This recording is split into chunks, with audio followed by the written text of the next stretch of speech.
ওনার সাথে এনসিপির কোনো সম্পর্ক নেই। এই অভিযোগ যারা করতেছেন তারা রাজনৈতিক উদ্দেশ্য নিয়ে অভিযোগটা করতেছেন।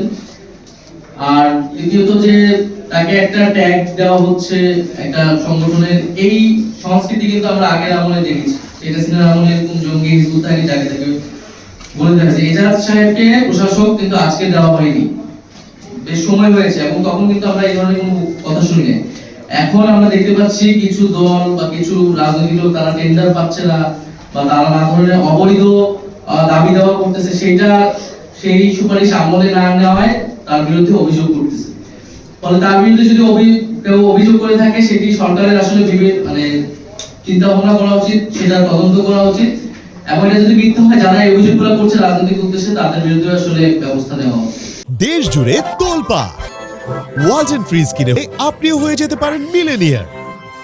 এখন আপনি দেখবেন যে আওয়ামী লীগ নিষিদ্ধের যে বিষয়টি, সেটি কিন্তু আসলে আমরা যখন একদম শেষ সীমায় চলে গিয়েছিলাম, গত 9 মাস ধরে যখন কোনো ধরনের ব্যবস্থা নেওয়া হচ্ছিল না, সেটা কিন্তু শেষ সীমায় যাওয়ার পরে কিন্তু আমরা নিয়েছি। আমরা কিন্তু প্রথমেই যে গিয়েছি এরকম না, বরং আমরা 5 আগস্টের পর থেকে বিভিন্নভাবে আমরা বলে আসতেছিলাম। যখন আমরা সরকারের ভিতরে ছিলাম তখন আমরা বলেছি, যারা বাইরে ছিল তারা বলছে। ফলে ইলেকশন কমিশন পুনর্গঠনের দাবিটাও আমরা কিন্তু বলে আসছিলাম অল্প অল্প করে। কিন্তু আমরা যখন দেখলাম যে এই ইশরাক হোসেন মামলার যে বিষয়টা একেবারে সরাসরি ইলেকশন কমিশন এই সংকটটা তৈরি করেছে, তারা এই মামলায় কোনো কন্টেস্টই করেনি এবং তারা আপিলও করেনি।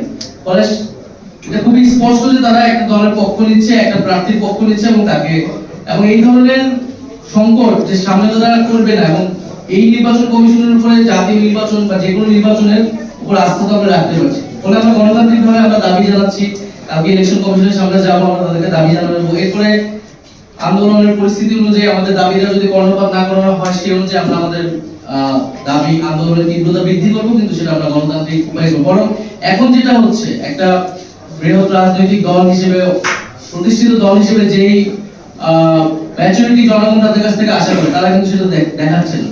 শাহবাগ বন্ধ হচ্ছে, নগর ভবন বন্ধ হচ্ছে, যমুনা ঘেরাওয়ের হুমকি দিচ্ছে, নানাভাবে দেশে একটা অস্থিতিশীলতা তৈরি করার চেষ্টা করছে। ফলে আমি বলবো যে সবাইকেই এই জায়গা থেকে সরে আসা উচিত, এবং আলোচনার মাধ্যমে, আমাদের তো এখন একটা আলোচনা, রাজনৈতিক দলগুলোতে একটা আলোচনার পরিবেশ আছে সরকারের সাথে, এবং আমাদের সব রাজনৈতিক দলের মধ্যে সেই যোগাযোগ, সেই সম্পর্কটা আছে। আমরা যাতে যদি আলোচনার মাধ্যমে, সংলাপের মাধ্যমে আমরা যদি সমাধান করতে পারি, তাহলে এটা দেশের জন্য, সবার জন্য আসলে